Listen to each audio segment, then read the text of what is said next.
customer saying that it's got some intermittent check engine and his gauges are coming on and off. So he just came back from a 3,000 mile trip and the bike was doing all sorts of funky things.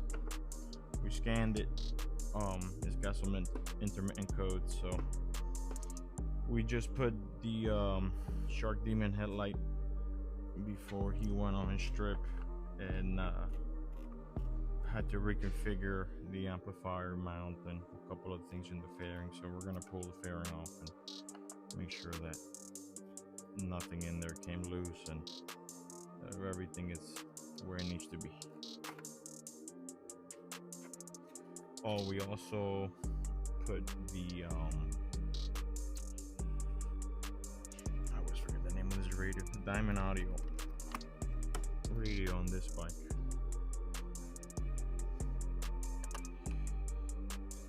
He wanted the, you know, all the modern features of the equalizer and all that stuff that these diamonds are known to have. So we also did a speaker swap. We put the Ds18's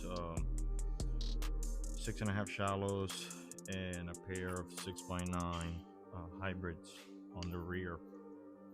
He had I think Hertz in there before, but they were blown. The setup that was done before, it was just ass backwards. Had the gains cranked to the moon. The speakers were playing frequencies that they shouldn't be playing. So he after we look at it last time, he decided to go ahead and swap everything over.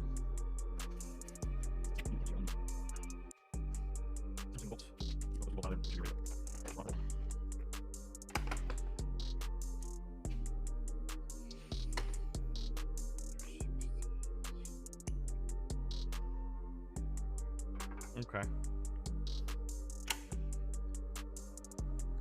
My ratchet went.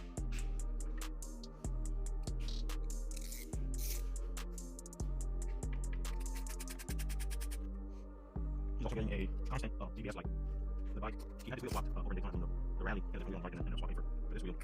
We got no issue with some of these aftermarket. ABS there not lasting more than 1,000 miles on me. And he's a customer rest bike, so put that on the stand there and see if we see anything obvious.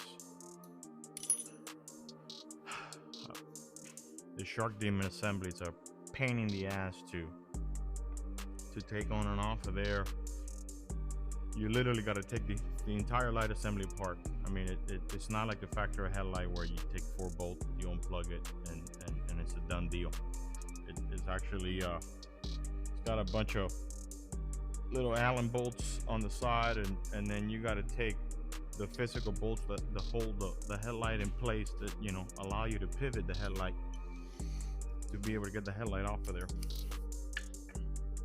Gonna lift our radio out of the way and see if maybe there's something underneath there that is causing the gauges to be shorting out.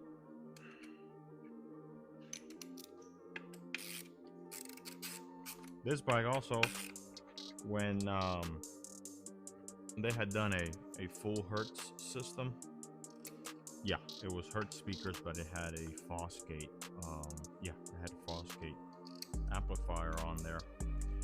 The shop that had set it up didn't have the radio. The factory radio wasn't flashed, so that's also a big factor when it comes to, you know, a system not sounding properly, number one, and number two, the longevity of your speakers. You know, if you're going to be doing a system that it's not going to be properly equalized, you really have a lot of limitations to where you could turn those gains to.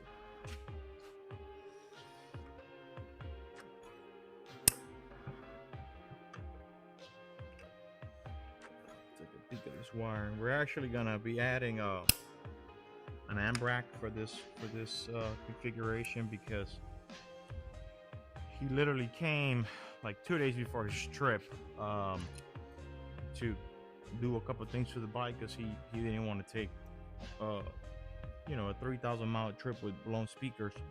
So when we configured the headlight, it was actually the first Shark Demon light assembly that we've done, so I wasn't very familiar with what kind of spacing we were going to have behind it.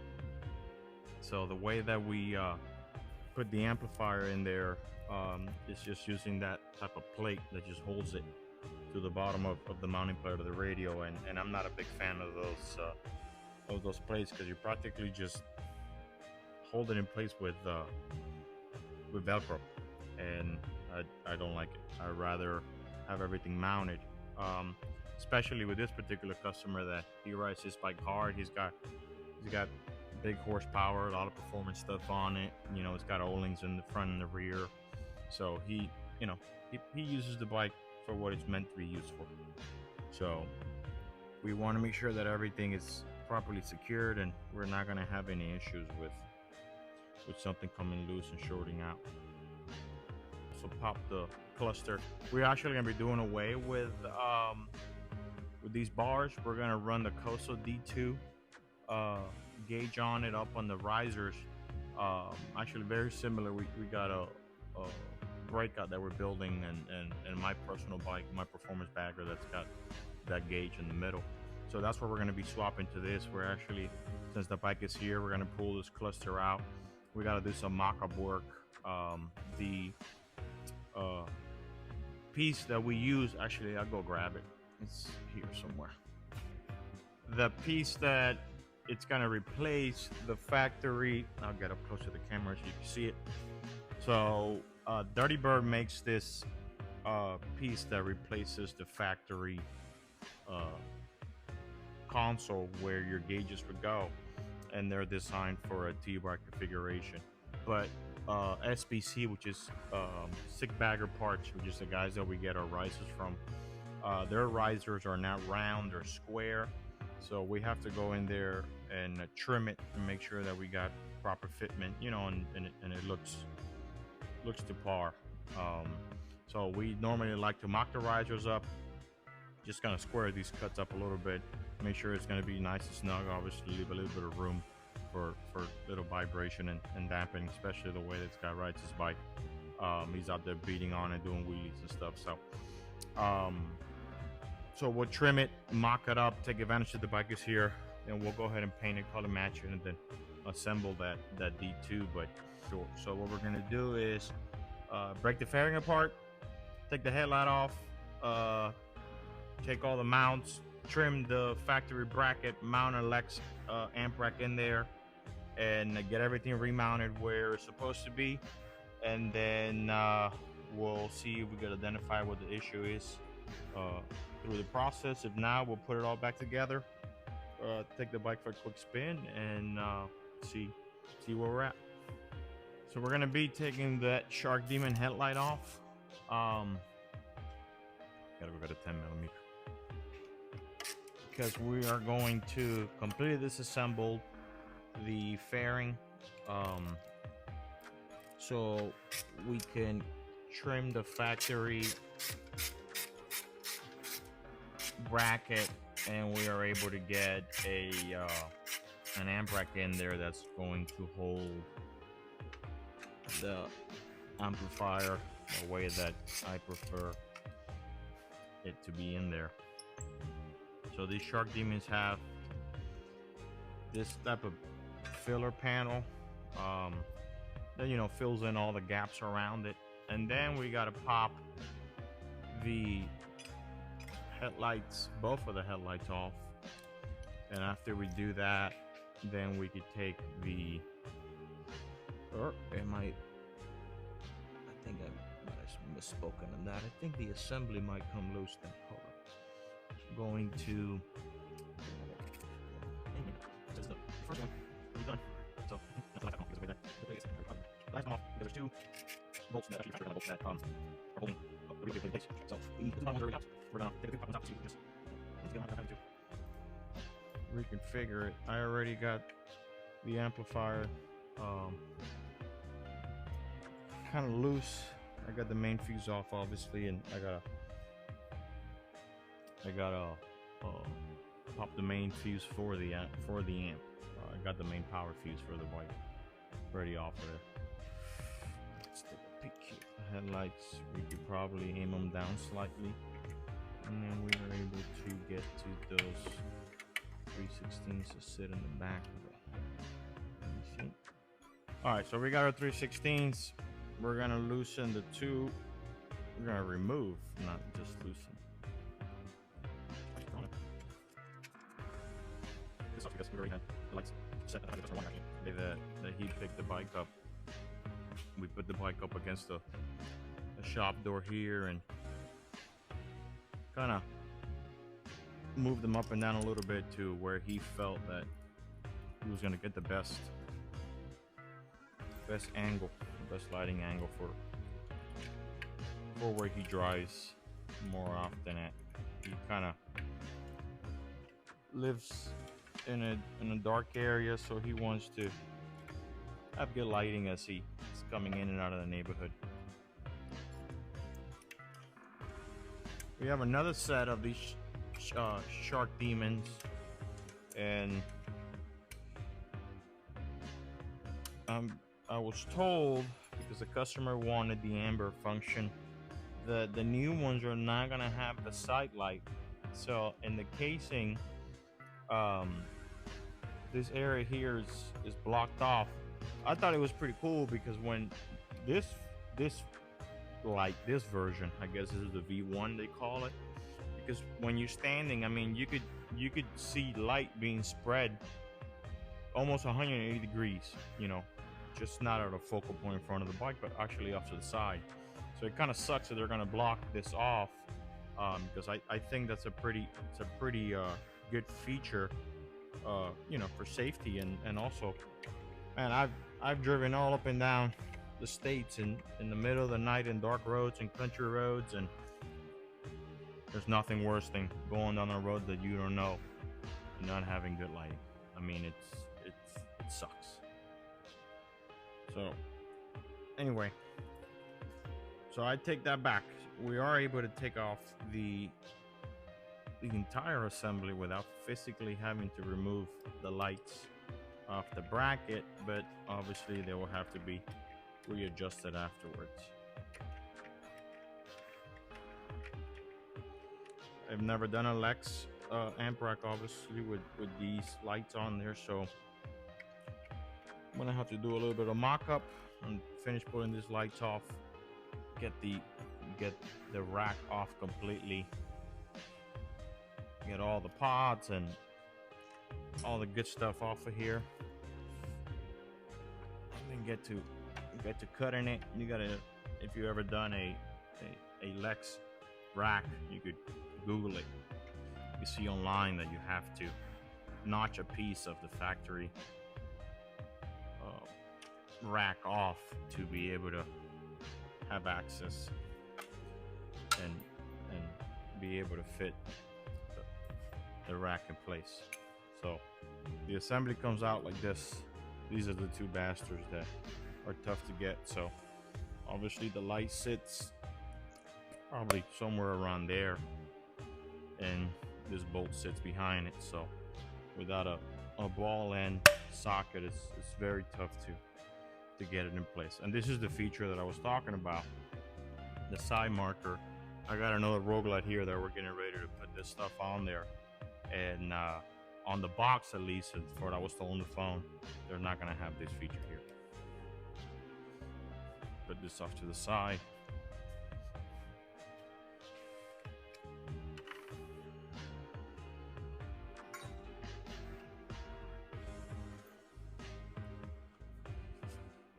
Get some metric gallons. Set this off with this amplifier.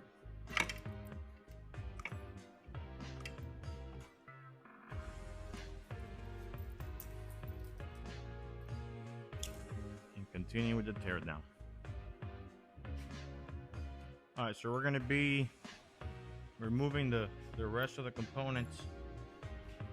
Gotta pop the seat off of there to get the fuse. When we reconfigured this amp, we reused obviously all the wiring that went to the bags because they were already cut. They had kind of a strange setup on this bike because they weren't using the factory pod harness. They had just had it zip tied and put off to the side, and they were running a set of wires to the speakers directly.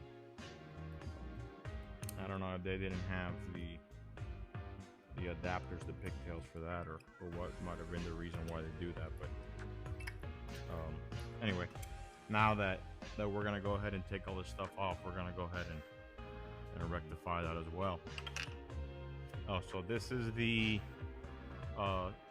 Ds18 1604 ion amplifier. This is what we're running on most of these configurations. We run that one or the 1000. This bike does have a lithium battery, so typically I don't like to run a 1600 on a stock battery because, man, it eats them up really quick. So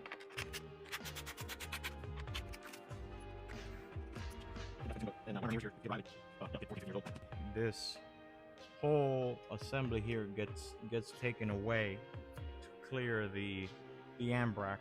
I have to do a little bit of configuring out what I'm gonna do for the upper brace of the light. I may not be able to trim the bracket as we normally do. This bike is not gonna get any more audio. This is gonna be it. He's not looking to add any more amplifiers or anything of that sort, or a DSP or anything like that. So we don't necessarily need to utilize every square inch of the amp rack, which is traditionally when you go into a rack is to use as much space as possible if you're gonna run, 2 to 3 amps and DSPs and all that kind of stuff. So anyway, we're gonna have to figure out where we're gonna be doing what and go from there. Hopefully it's not gonna be too complicated to get the rack in its place. So the Lex rack is out of the question. We got these lights mocked up again, and the way the rack would fit, we got to utilize as much real estate as possible because the rack is designed to sit pretty much to where this 9D is, where the pot starts. So typically you do away with those tabs, but given the fact that he's not looking to expand on this audio, I can't justify the cost of $200 on a rack plus our labor to cut all that stuff off and what to blast this, powder coated, etc. So I think what I'm going to do is I'm going to get the factory bracket. I'm going to notch the end of it back here. There's an opening back here. There's kind of an ollie shaped wedge. I'm going to square that wedge out, and I'm going to set it up to where I can load the amplifier from this way and get a couple tabs, probably weld a couple tabs, since we're going to cut into the rack and the rack got rust and stuff. We're going to have to powder it anyway. So I'll weld a couple tabs at the bottom of it to where we can secure this upwards, or after I cut it, I don't know, maybe I'll get some 14 gauge steel, cut a flat plate, and just weld it to the tabs themselves and to the back here, and just build a kind of a shelf on the back of it to where we could bolt down the amp to give us access to adjust our gains and our crossovers, etc., in case that we have to with the radio on. All right, so we're still working on this fairing bracket, trying to figure out where we're going to mount the amp. We went ahead and did a small notch on the back, and then we decided to use one of these universal mount racks that slide, the kind of sandwiches underneath the radio. You got pretty good on there. Anyway, I'm trying to get it out. So I can show you what it is. It's pretty generic.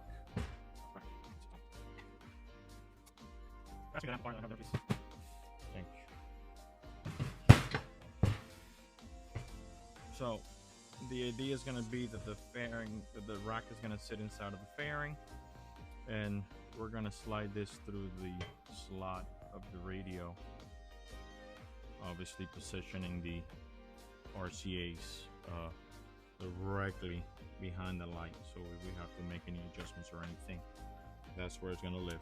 So we got to do a little more trimming on the back, clean this stuff up. We're going to sandblast it, take advantage and get rid of all this rust that we have everywhere, re-powder coat it, and then I'll go back on the bike.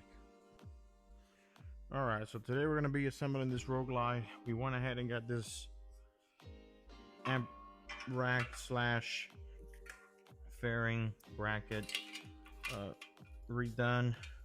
Went ahead and powder coated it satin black. We had it blasted and it's ready to be put back on. So we're gonna go ahead and put it back in there, get the amp in place, and get working on the rest of the stuff that he wants to go ahead and do before heading out to Sturgis for his trip. So there is. These bolts on the side use right ones. You don't have that they use on the outside of the air brackets, and there's a nibble on there itself. So make sure you have all bolts started, at least 5 in before you start on anything. So if you don't want anything, you just start on it. We're going to be running a set of SBC 10-inch risers with their bar. We're going to do a D2 koso gauge on this bike. So we're going to get rid of the cluster and go to digital gauges all the way around, even though he wants, you know, the smaller D2 up in the fairing, up in the bars. He still wants to go ahead and do digitals on the rest of the stuff. So that's all tightened up there. We're gonna go ahead and pop the gauges off and get the digitals on there. Menino Beach, esquece.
Alright guys, check it out.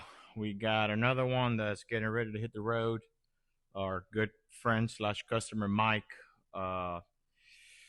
did a couple of things on this one this go around. We went ahead and did a full Ds18 system. We got rid of all the Fosgate stuff he had on there. Put risers with the new koso D2 gauge on there. The guys from SBC, man, they make a great riser for that gauge. Shout out to Rob or Paradise Cycles. He sent us a push button ignition system for this bike. We did a Dirty Bird console piece that eliminates the gauges, weird performance, tweeter adapters to run 2 tweeters where the gauges went. Yeah, full system, 6x9, 6.5, 1600.4 lithium battery in this thing. We color matched the pod. Yeah, just starting to come all together. On the headlights, I forgot the headlights. We did a set of Shark Demon lights on this. Tinted the right side light yellow, kind of give it a different look than most of the generic stuff that you're gonna see now. Actually, Shark Demon is gonna be coming out with that light already in that configuration, but we went ahead and did it anyway. So he's actually getting ready to head to Sturgis, so he should have fun in this thing. See you next time.